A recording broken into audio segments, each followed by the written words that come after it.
তার মধ্যে supreme court বলছে 28শে ফেব্রুয়ারি চূড়ান্ত তালিকা ঘোষণা করতে হবে এবং তার পরবর্তী সময় কাজ চলতে পারে, ভোটের আগে পর্যন্ত সে কাজ চলতে পারে, কিন্তু চূড়ান্ত তালিকা ঘোষণা করতে হবে। তার মাঝে উৎসবের আমেজ রয়েছে আমরা জানি, কারণ দোল রয়েছে, সেখানেও একটা আইন শৃঙ্খলার প্রশ্ন থেকে যাচ্ছে। সমস্ত কিছুর মাঝখানে ভোটের আগে, নির্বাচনের আগে থেকেই বঙ্গের রাজনীতি উত্তপ্ত। দেখো, একেবারেই বঙ্গের রাজনীতি উত্তপ্ত। বঙ্গের সঙ্গে পশ্চিমবঙ্গ সরকারের সঙ্গে কমিশনের একটা কোথাও গিয়ে একেবারে বলা যায় যে সংঘাত চলছে, এবং সেই সংঘাতের মাঝে কিন্তু এই মুহূর্তে দাঁড়িয়ে কমিশনের তরফ থেকেও স্পষ্ট করা হচ্ছে না যে 28 তারিখে তারা বলছেন, কমিশনার তার পাশাপাশি সিইও পশ্চিমবঙ্গ মুখ্য নির্বাচনী আধিকারিক, তারা বলছেন যে কোথাও গিয়ে আমরা করে ফেলবো 70 লক্ষ যে নথি রয়েছে, সেই 70 লক্ষ নথি আমরা এই 4 দিনের মধ্যে করে ফেলবো, এবং করে ফেলার পরে আমরা পূর্ণাঙ্গ তালিকা যেটা রয়েছে সেই তালিকা প্রকাশ করে দেব। কিন্তু সেই তালিকা প্রকাশ করলেও আগামী দিনে এটা এগোবে না তো, এবং সেটা কতটা এগোবে, তারপরে কি কি প্রক্রিয়া রয়েছে, সেই প্রক্রিয়া কিন্তু এখনো পর্যন্ত অনিশ্চিত রয়েছে। আদেও কি সেটা বাড়বে? কারণ বাড়ার সম্ভাবনা অনেক বেশি।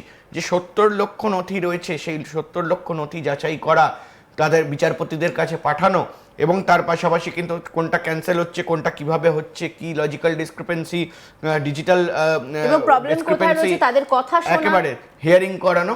হিয়ারিং অবশ্য হয়ে গিয়েছে, কিন্তু সে জায়গায় দাঁড়িয়ে এই পুরো বিষয়টার প্রক্রিয়াটাকে করতে সময় অবশ্যই লাগবে। অর্থাৎ এই মুহূর্তে প্রশ্ন থেকে যায় যে 28 তারিখেই কি এসআইআর এর নিষ্পত্তি হচ্ছে, নাকি আগামী আরও কয়েকদিন এই এসআইআর প্রক্রিয়াকে এগিয়ে নিয়ে যাওয়া হবে, সেটা কিন্তু আর কিছু দিনের মধ্যে, 1-2 দিনের মধ্যে সেটা স্পষ্ট হয়ে যাবে। এবং ঠিক তারপরে কিন্তু এই যে ফাইনাল লিস্ট বা এই যে একেবারে ড্রাফট রোল প্রকাশ করার পরে কোন জায়গায় আইন শৃঙ্খলা পরিস্থিতি কেমন থাকবে, তাহলে কি সত্যি পুরো বিষয়টাকে কন্ট্রোলে দিয়ে দেওয়া হবে কেন্দ্রীয় বাহিনীর, সেই বিষয়টার দিকেও কিন্তু এই মুহূর্তে আমাদের নজর রাখতে হবে।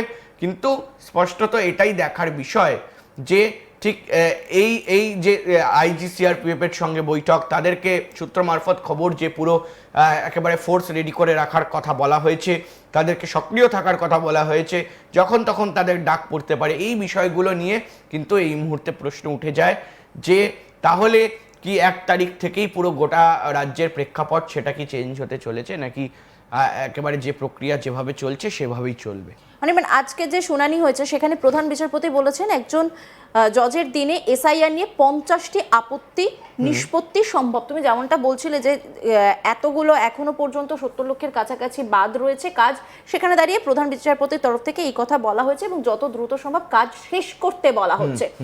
এবং তুমি যেমনটা বললে যে মানে কেন্দ্রীয় বাহিনীকে তৈরি থাকতে বলা হয়েছে, যদি পরিস্থিতি সেরকম হয় সঙ্গে সঙ্গে নামানো হবে, সূত্র মারফত তেমনটা জানা যাচ্ছে। কিন্তু কত কোম্পানি কেন্দ্রীয় বাহিনী নামানো হতে পারে, প্রস্তুত কতটা রাখা হচ্ছে, সেই বিষয়ে কি জানা গেছে? কারণ আমরা জানি যে পশ্চিমবঙ্গের ভোট মানেই ভোটের আগে থেকে ভোটের পরবর্তী সময় অবধি কিন্তু হিংসার ঘটনা ঘটতেই থাকে। ভোটের আগে থেকে আমরা দেখতে পাই যে বিভিন্ন জায়গায় অশান্তির ছবি, এবং এখনই আমরা বিভিন্ন জায়গা থেকে আগ্নেয়াস্ত্র উদ্ধার হতে দেখছি, বোমা উদ্ধার হতে দেখছি। পরবর্তী সময় যখন মনোনয়নপত্র জমা দেওয়া হয় তখনও আমরা দেখেছি মানে কি পরিমাণ হিংসার ঘটনা ঘটে, ভোট পরবর্তী হিংসা দেখেছি। সেখানে দাঁড়িয়ে কত কোম্পানি কেন্দ্র বাহিনীকে তৈরি থাকা। দেখো, এই মুহূর্তে দাঁড়িয়ে এটা এখনো পর্যন্ত স্পষ্ট হয়নি যে কত কোম্পানি বা কোন কোন দিকে কোথায় কোথায় যাবে। সে জায়গায় দাঁড়িয়ে কিন্তু এখনো পর্যন্ত এই রোড ম্যাপটা হয়তো কমিশনের তরফ থেকে স্পষ্ট হয়ে গিয়েছে, হয়তো কমিশন তারা হয়তো যে সংশ্লিষ্ট দফতর রয়েছে সেখানে জানিয়েও দিয়েছে, কিন্তু এখনো পর্যন্ত ফাইনাল কিছু নয়। তো সুতরাং তার আগে এই বিষয়টাকে বলাটা কোথাও গিয়ে ঠিক হবে না। ফাইনাল এখনো পর্যন্ত কিছু হয়নি, কিন্তু এটা নিশ্চিত করা যাচ্ছে, কিছুটা হলেও আন্দাজ করা যাচ্ছে সূত্র মারফত যে খবর রয়েছে, যে 1 তারিখ থেকে হয়তো কেন্দ্রীয় বাহিনী নেমে পড়বে।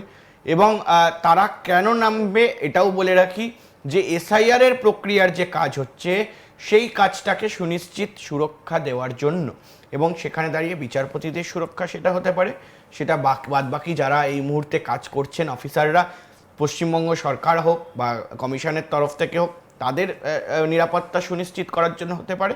এবং তার পাশাপাশি কিন্তু বিডিও, এসডিও, ডিএম, অর্থাৎ একেবারে ডিইও মানে ডিস্ট্রিক্ট ইলেকশন অফিসার যারা ডিএম রয়েছে, তাদেরকেও কিন্তু একটা সুনিশ্চিতভাবে সুরক্ষা দেওয়ার কথা চলছে।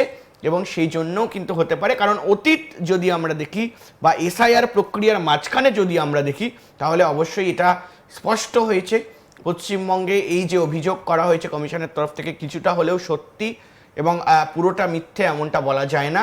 যে এই অভিযোগে বলা হয়েছে যে বিভিন্ন জায়গায় বিভিন্ন ধরনের ঘটনা ঘটেছে, সেটা বিক্ষিপ্ত হতে পারে, সেটা বড় ঘটনা হতে পারে। এই যে এসডিও অফিসে বিডিও অফিসে হামলা বা নথি নিয়ে চলে যাওয়া বা কোথাও গিয়ে কাজ করতে বাধা দেওয়া, কাজ করতে না দেওয়া, এবং তার পাশাপাশি একেবারে নেতা মন্ত্রী যারা রয়েছেন তাদের বিভিন্ন কটূক্তি, সেই কটূক্তির ওপরে বেস করে কিন্তু স্পষ্ট করেছে কমিশন।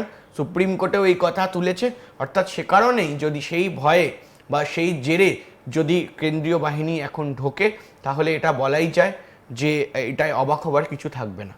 কেন্দ্রীয় বাহিনীর যে আসার সিদ্ধান্ত মোটামুটি চূড়ান্ত হয়েছে, মোটাইয়ের উপর চূড়ান্ত হয়েছে, সূত্র মারফত যেটা জানাচ্ছে, সেখানে কি রাজ্য কোনো রকম বাধা দেওয়ার চেষ্টা করেনি? রাজ্যের তরফ থেকে কি গোটা বিষয়টাকে স্বাগত জানানো হয়েছে? দেখো, স্বাগত জানানো হবে না এটা অবশ্যই, এটা কিন্তু খুব স্পষ্ট একটি বিষয়। কিন্তু এটাও দেখার বিষয় যে যদি কোনো রকম কোড অফ কন্ডাক্ট থাকে, যদি এটা আইনত হয়, তাহলে কিন্তু রাজ্য সেটা আটকাতেও পারবে না।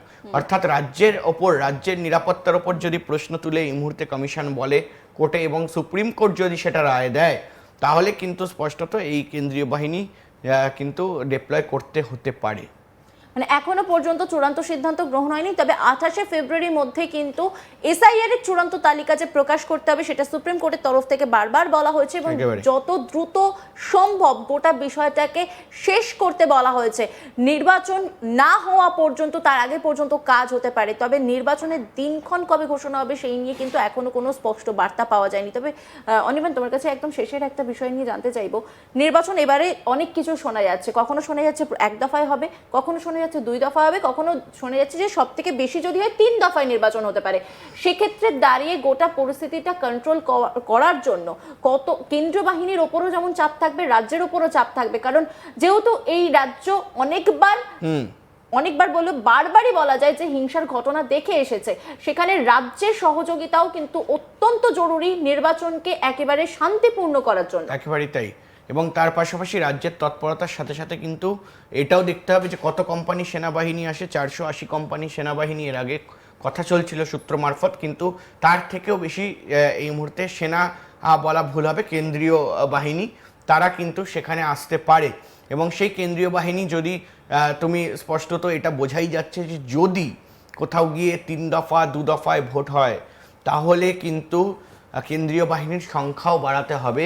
সে জায়গায় দাঁড়িয়ে বিভিন্ন যে দফায় দফায় ভোটের সময় যে ডিপ্লয়মেন্ট হয়, সেই ডিপ্লয়মেন্ট ছাড়াও কিন্তু অন্যান্য বাহিনীর সংখ্যা বাড়াতে হবে, এমনটাও কিন্তু এই মুহূর্তে স্পষ্ট বোঝাই যাচ্ছে। কিন্তু তার আগে মাত্র 4 দিন বাকি। 250 জুডিশিয়াল এই মুহূর্তে যারা অফিসাররা রয়েছেন তারা কিন্তু কাজ করছেন, বিচারপতিরা কাজ করছেন, সবার লিভ